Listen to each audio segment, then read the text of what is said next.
Hello, listeners. Welcome to Views on Health. And as the year 2025 has dawned, we are continuing with focus on health issues on Radio Sri Lanka. And so it's a great pleasure to have with me on the program today Dr. Surantha Perera, who is the current president of the Sri Lanka Medical Association. Just elected, so it's a great pleasure to have with him on our program today. And Dr. Surantha Perera is also a consultant pediatrician. And in addition to all of this, he does wear many other hats. One of them being as a past president of the Perinatal Society of Sri Lanka. And currently, Dr. Surantha Perera is editor of the Sri Lanka Journal of Perinatal Medicine and the scientific magazine called Genesis. He is also the Deputy Secretary General of the Federation Asia-Oceania Perinatal Society and editor once again of the South Asian Pediatric Association.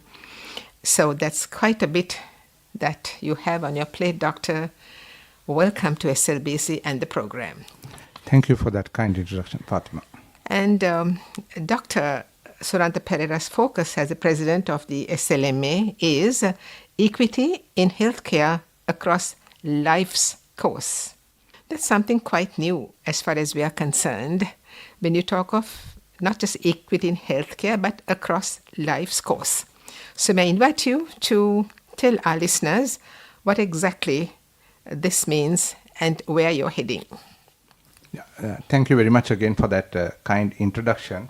So, as a pediatrician, I'm very interested in perinatal care as well as on newborns, and I represent my viewpoints at the Technical Advisory Committee at national level on newborn.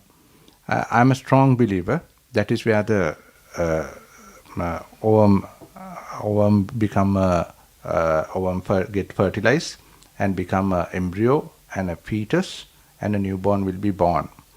And we talked about programming in utero. So this program process leads to some of the disease conditions. If there's an imbalance happen, some disease conditions which will happen in later, probably 3 or 4 decades later. And when newborns are born, earlier the challenges are, like how I say it, when an extreme preterm born, that is term means 37 weeks, if a baby is born before that, the survival is not good. So either they survive or die. Now with the advancement of the technology, after 24 weeks, a baby will survive. But the issues we call 23 and 22 are periviable age, chances are less for them to survive, death is more. But 24 weeks, the chances of survival is 50, 60 depending on the facilities. So when they survive, they can survive with a disability.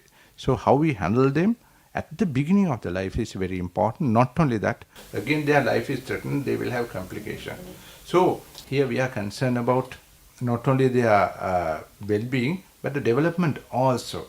So the handling birth issues is very important. And we know, and demographic data, according to demographic data, around 2040, majority of the population will be elderly, more than the youth. First time we are crossing the boundaries. So what will happen? The caring for the elderly should be restructured, reorganized, because we should not try to do it very close to 2030 plus.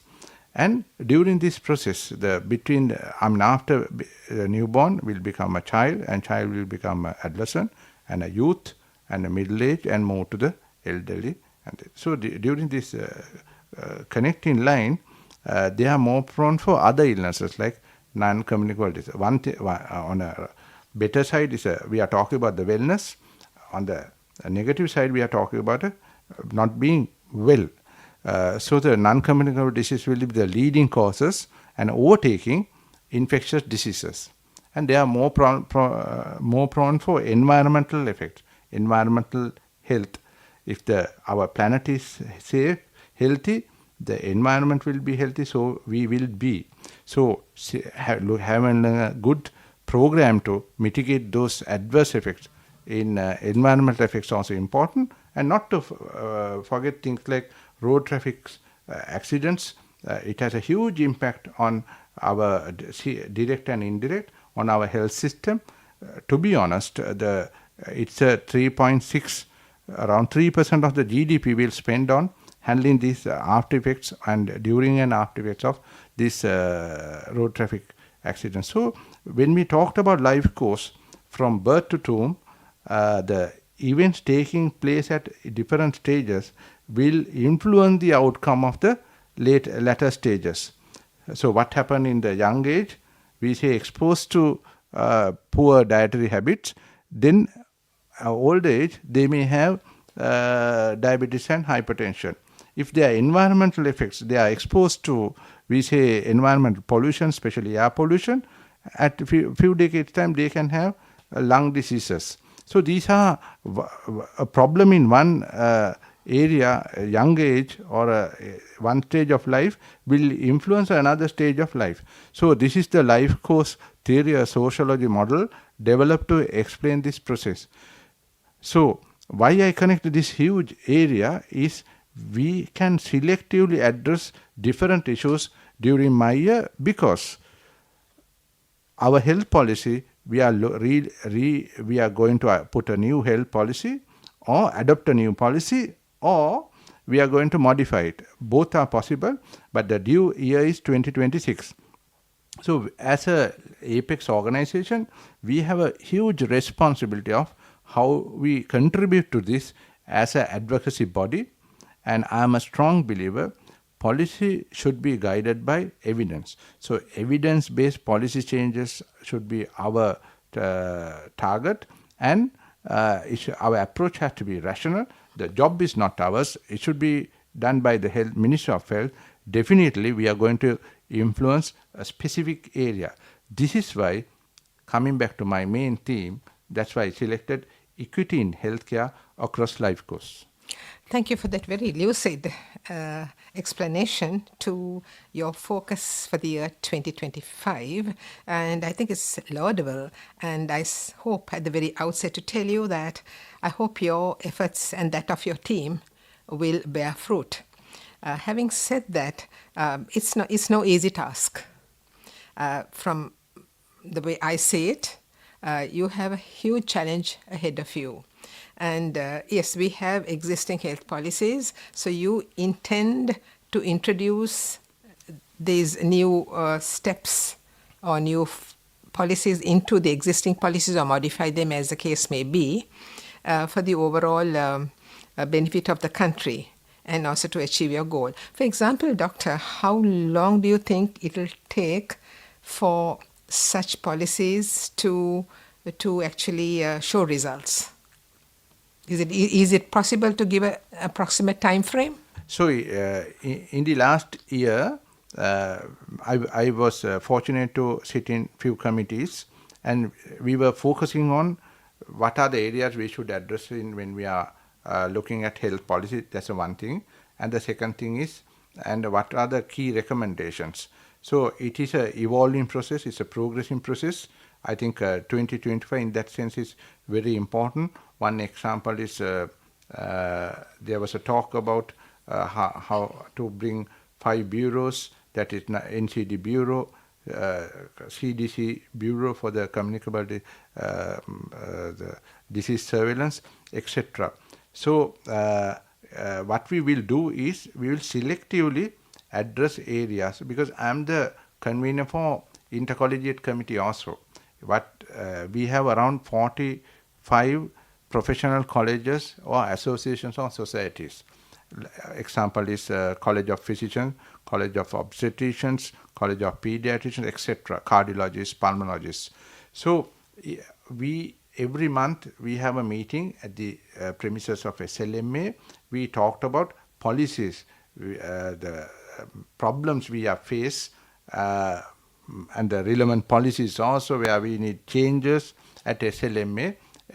I mean, those are the common things, like procurement of the medicines, the distribution of the medicines, and how we cut down on the unnecessary budgets, And then what about the human resource? And when we engage other countries like our neighbor India, what should be our health policy? If these experts want to come and practice here, what is the role of the SLMC? So it's a very wide perspective we are looking at it, because all colleges, they look at how we treat. Like one example is hypertension.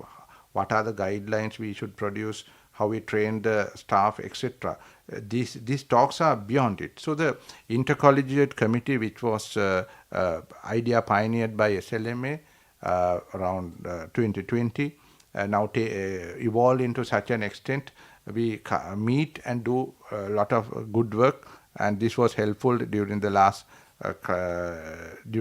periods, because we were faced with economic crisis and then political instability. As professionals, it's our duty is to stabilize health. This is where we are experts, and I'm a strong believer each professional group stabilize their relevant areas. When we come together as a one block, it will sort out many specific issues faced by our country. Just to check with you about health across a person's life, womb to tomb.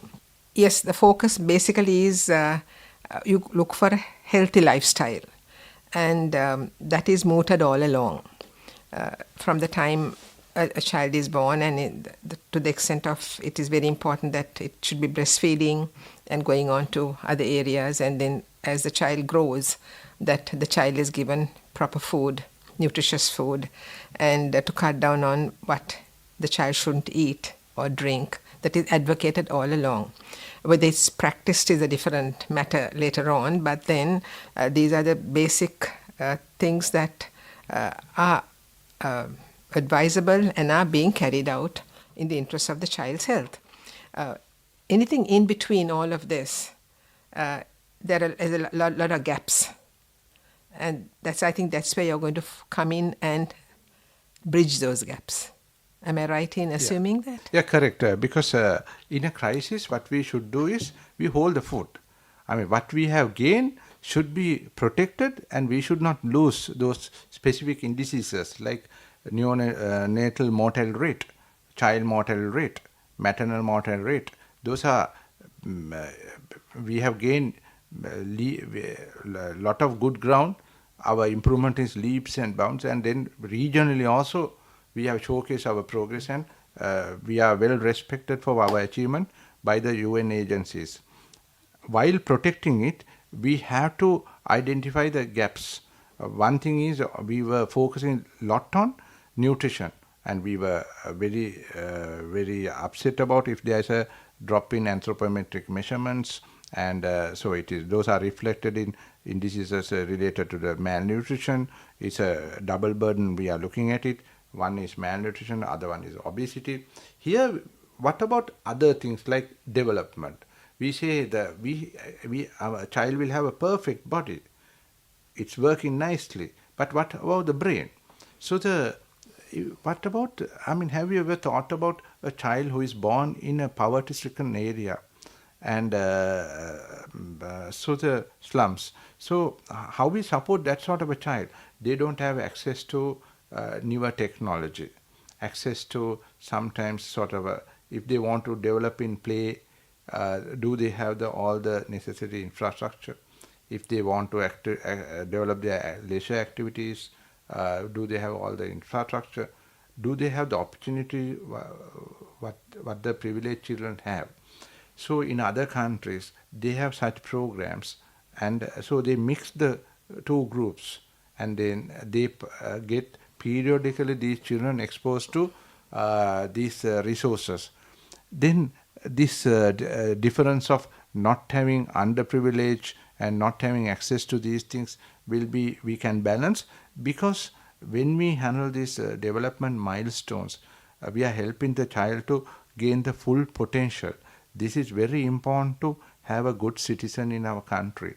So that we have to build the mind and we have to build the body.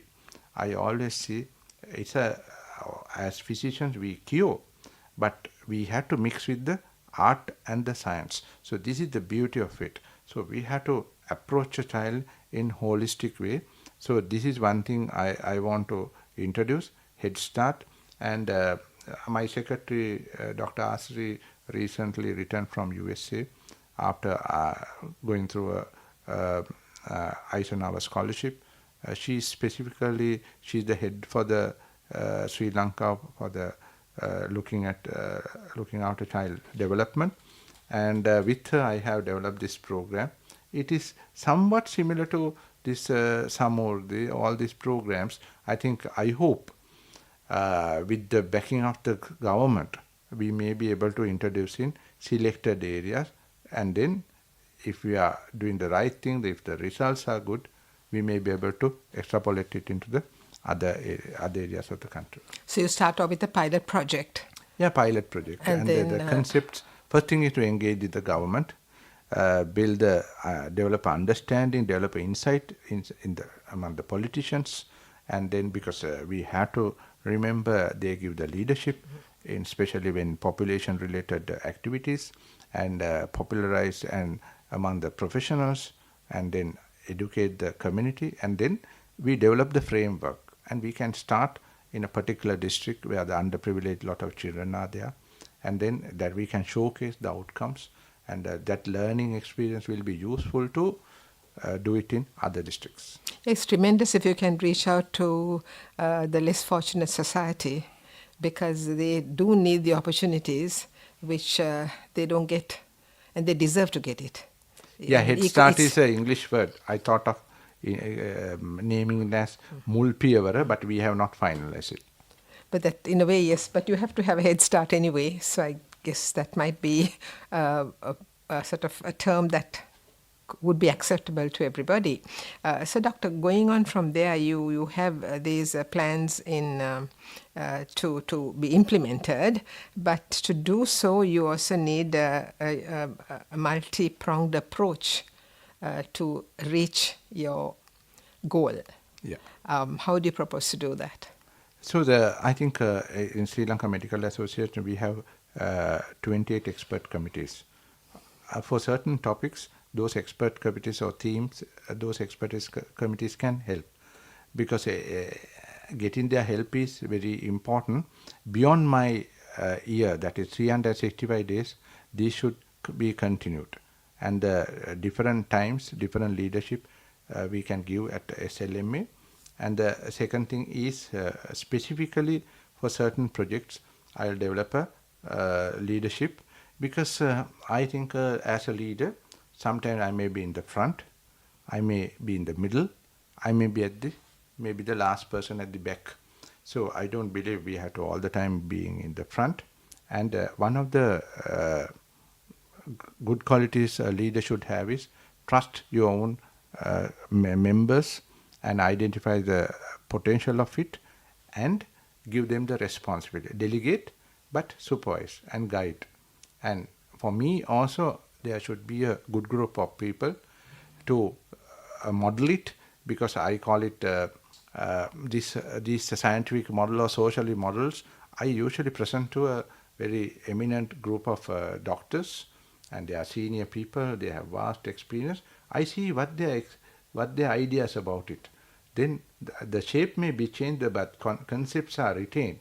So when I put it outside, those are well-shaped ones, not on my ideas, but the thinking is embedded in it. So I'm a leader, always think getting other people's support always useful. So and I'm known for handling complex programs, projects, and that's why they have chosen me as the leader. So otherwise, how can I become a leader of an Apex organization? So I will stick to my strength, because each leader, when they select each year, they are known for their areas. So the Dr. Ananda B. Devikram, who was the president last year, known for this drug procurement, drug-related issue. He is the current chair of the NMRA. So I'm well known for this, harnessing other people's contributions, bring complex models. Not only that, carry it forward and achieving results. Doctor, this is so interesting, but we have a time frame within which we got to end this program, so time is catching up with us. I'd like to ask you one more question before we wind up. I'm sure we have a lot more to share, but as there are time constraints, we won't be able to go beyond a particular time. You spoke of the aging population, and there's going to be a huge gap between the youth, or the who come in the different age category, and those who come under the older category age group. And you think that the NCDs need to be addressed. So Yes. that's part of your entire Correct. sort of equity in healthcare across life's course. How do you hope to whatever degree you can, to the best of your ability, you and your team, to address this situation of NCDs? Giving a small introduction, what are these NCDs? The NCD means non-communicable diseases. One is hypertension, second one is diabetes, stroke, ischemic heart disease, and chronic obstructive air disease like asthma. And why these are important? One thing is, for the government, for Sri Lanka, the lot of money is spent on these things directly and indirectly. It's a huge cost for health sector, because if we diagnose a patient with hypertension or diabetes at 30 years plus, and for the next 30 years we have to look after that person's control of the diabetes. Not only that, we have to treat the complications like microvascular disease, macrovascular disease, and results of coronary heart disease. So that is where NCDs are important. To handle these NCDs, one thing is, always we talk about educating them on NCDs, bring preventive measures. I think one theme now the world is accepted, and the UN, United Nations agencies are helping, is wellness. Wellness is a holistic thing, and how you keep your mind and body healthy. So when patients come to me, I tell them 5 things. You have to look after your mind. You have to look after your body. And then you have to look after your gut. What goes in, what goes out. And the 4th thing is, you have to hypoxygenate your organs. So when you do exercise, it hypoxygenates liver, kidney, heart, brain, etc. 5th thing is having positive frame of mind, by positive vibe. So that is very important. When I visited few times Japan, my sole aim was to find out why these people live up to 100 years. Why our people die early. We have gained a lot, but more to gain. So controlling NCDs are very important. Wellness is a theme we are going to promote. We are developing a framework. We have already discussed with the UN agencies, and we can get hold of lifestyle medicine is a discipline now promoted among the certain group of physicians, and there are a lot of people who are interested, and government is also interested in. And then the impact is, when we address among the youth and the middle-aged people, and then when they become very old, this will be better control, and they will have less disability. Because when we talk about the old, the elderly crowd, handling disability and giving care is very important. Like simple things like how we handle dementia, how we handle loneliness, and then how we modify the infrastructure such a way when they go into a public place, when they come to the hospital, we have to think about all these things. So the handling NCD, again, it should happen a life course. So these answers are not a particular group. We have to interconnect them. We have to identify the factors which we interact with, and we have to mitigate it. And then important thing is to raise the awareness, identify the program, develop the framework, and plan short term, intermediate, and long term. And when we have a program, we know if there is a financial constraint. If the government put money into it, we have to make sure we yield results. So the surveillance, how we assess the outcomes and indices, we have to develop it early. It's a sort of a robust thing. And when I selected my council, I made sure each why I am selecting each person, and we have a very good group of people. I hope that trend will continue. As intellectuals, the best what we can do is contribute to our economy and the health sector with our expertise. Otherwise, we should not lament it here and there saying that these mistakes are happening. And we always help the government when we can align, and when we agree with policies, we support. When we differ or when we have differentiate with the government on certain policies, we advise how to change it. So this is what we do as intellectual people. We can't wait another government come, another 5 or 6 years. Always what matters is what you do right now and plan for the future. Very laudable. Thank you so much to you, Dr. Surantha Perera, the president of the Sri Lanka Medical Association and also consultant pediatrician at the base hospital in Panadura, and wearing many, many other hats, like I said in the introduction, being editor of prestigious magazines and holding another prestigious post as Deputy Secretary General of the Federation Asia Oceania Perinatal Society, and much, much more. Thank you so much, Doctor, for being with us on the program and giving us an overview of your focus for the year 2025 as the President of the SLMA. Thank you so much. Thank you, Fatima. May we wish you the very best this year and hope that your focus on equity in healthcare across life's course will certainly bear fruit. Thank you very much. Thank you too to Nilanthi Puranagedara for technical assistance. I'm Fatima Razikada saying good night and looking forward to your company next Monday, same time on Views on Health.